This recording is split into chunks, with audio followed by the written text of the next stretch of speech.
specifies like which character is being loaded into the stage. And last time I did a cheat search for this, it was actually pretty difficult to find.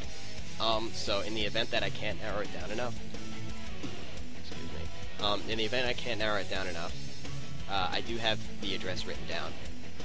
So, in fact, I might just use that because we're kind of running out of time here. But I just want to see if I can search for it first.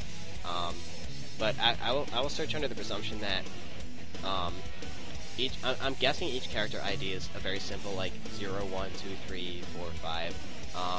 And I originally did this search under that presumption. And I'm also going to just assume that Sonic's character ID is 0 as well. Because chances are he was the first character that was coded into the game. So I'm guessing that his character ID is 0. So I'm going to load a Sonic stage. And I'm going to do a search for values that are equal to 0. And just hit next scan a bunch of times because Sonic is loaded into the stage and I know that he's still equal to 0. Now I'll back up, load my state again back into the select. Now I'll load like a shadow stage.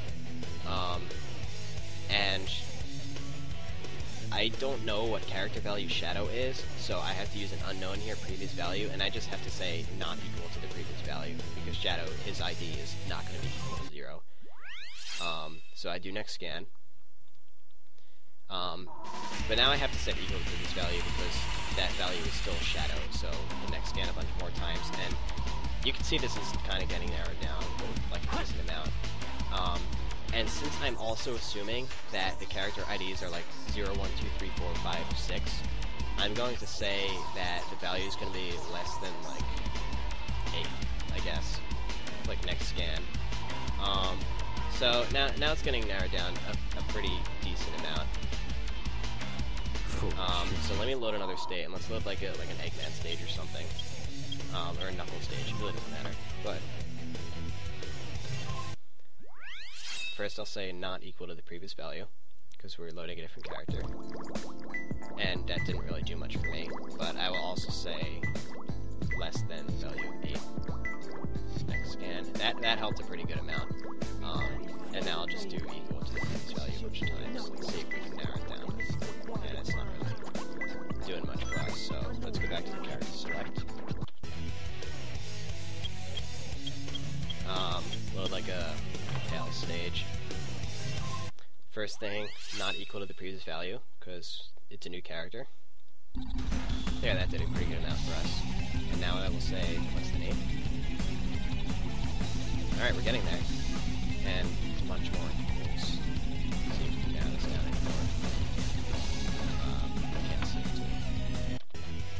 So let's load like Sonic stage again.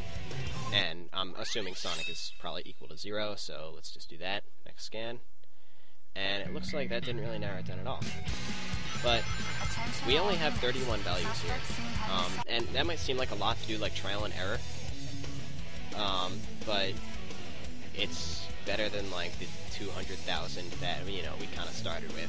So like, sometimes this can just be really tedious, and I don't know, it can take a lot of time just to kind of find these memory values. This one sticks out to me because it's kind of separate from the rest of them. These are all like at a C8 address. This one is very separate. It's at like a 3A. That's much farther up. So I want to experiment with that one first and see what I can draw from that. So we can move this cheat search window aside. So, or we can just write down all of these addresses into Notepad, whichever. But let's move this aside. And what I want to do is, let's go to that memory address.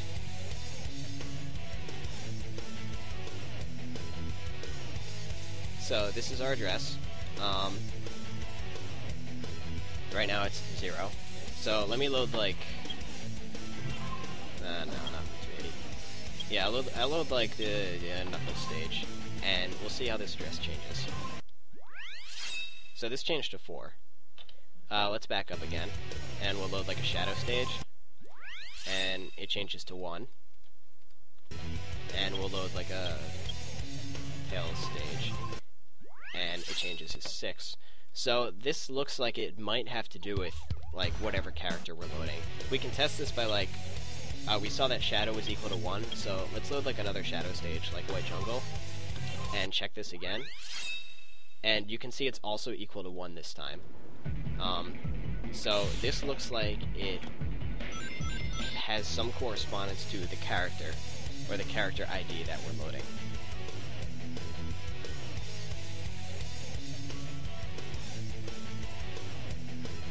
So I want to go back into debug Dolphin so I can set a breakpoint at this address, so I can figure out what function is writing to this address, because that function might have to do with like negotiating which character is being loaded into the game. So I have this address written down. So I'm going to switch back over to debug Dolphin here, and load up Sonic Adventure 2.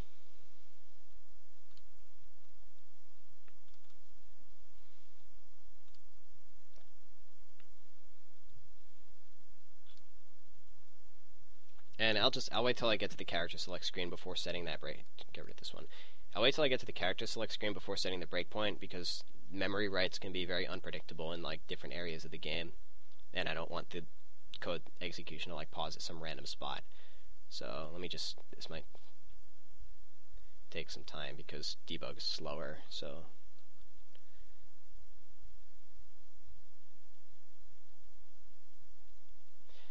come on.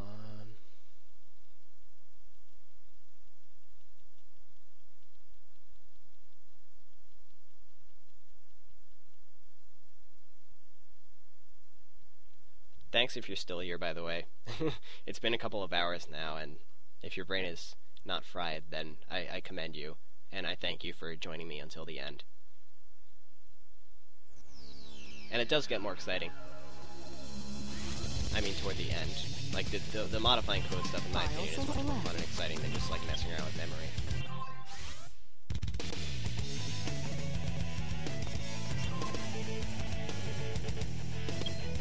And by the way, I mentioned earlier that I'm going to be working with Sonic Adventure 2, doing some modding, because it was just released on Steam, and so I want to see like what I can do with it on Steam, and have just like an easy patch that you can like run.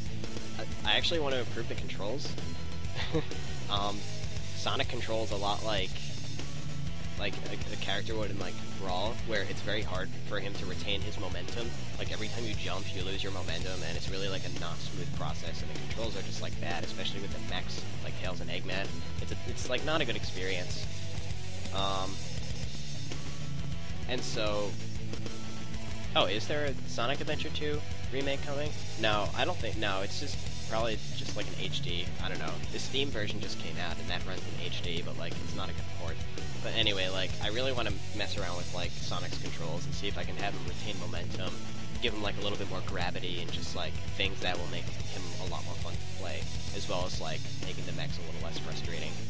But anyway, so I'm at the stage select screen. So, our memory address of interest is, I have it written down here, is this one right here. And so I'm going to set a breakpoint there.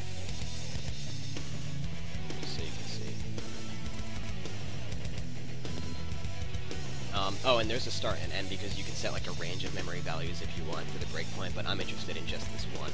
And so I'm going to break when it gets written to, so when it writes the character ID. So I'm going to load a shadow stage. We know shadow's ID is 1. Jump over the code here, and see when it pauses. There we go, it paused. So, chances are, well, let's jump to memory real quick, and just so you can see. The character ID was already written to memory, so the line of code that controls that probably already passed. So when we go back to code, we're currently at this random compare. Chances are it was this function, like when we go into this function, that probably controls like the writing of the character ID. So we're interested in this particular function right here. So I'm going to take off this breakpoint because we've like found the function we're interested in, or that we hope controls the character ID. So I'm just going to copy this and paste it into Notepad. So paste that again. That's what we're interested in. And now that I have this, I don't need to use debug dolphin anymore because that's only for the memory breakpoints when I set a breakpoint in a memory address. But like these regular breakpoint, the execution breakpoints, I can actually set in regular dolphin. So I'm going to stop this and switch back over to regular dolphin for the sake of speed. Gotta go fast.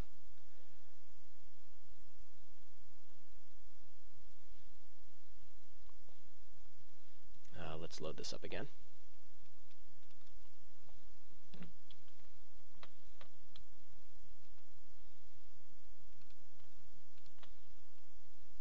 Use my save state, and I have this function that we're interested in, this address copied in Notepad.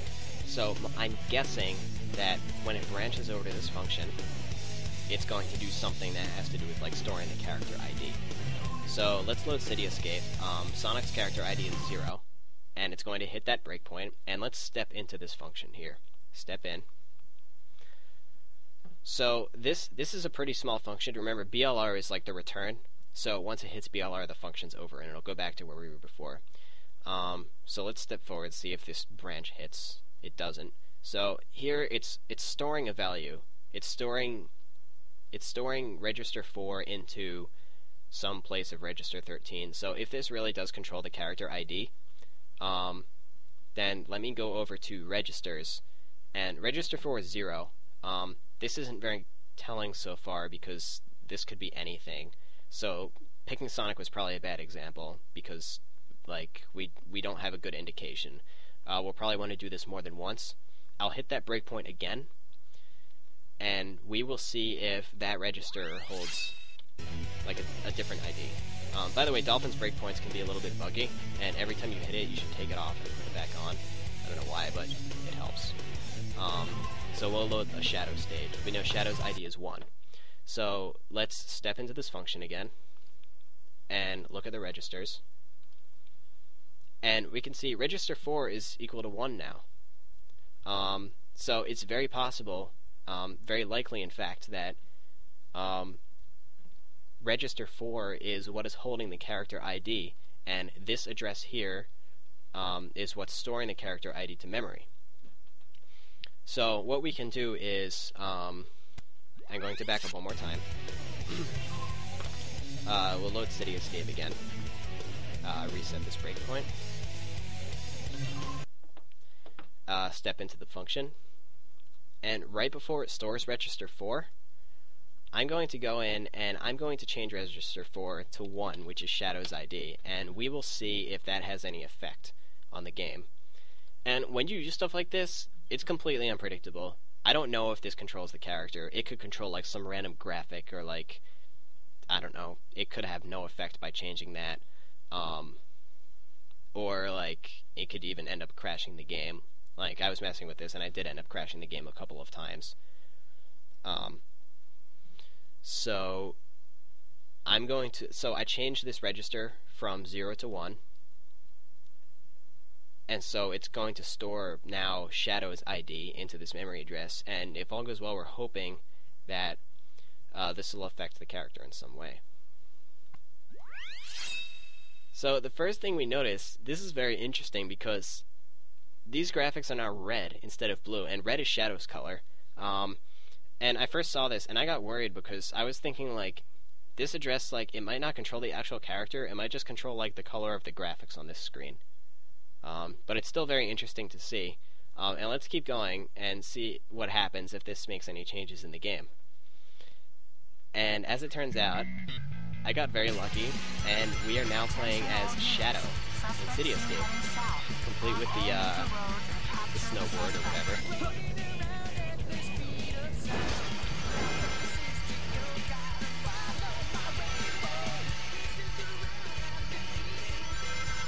Neat, right?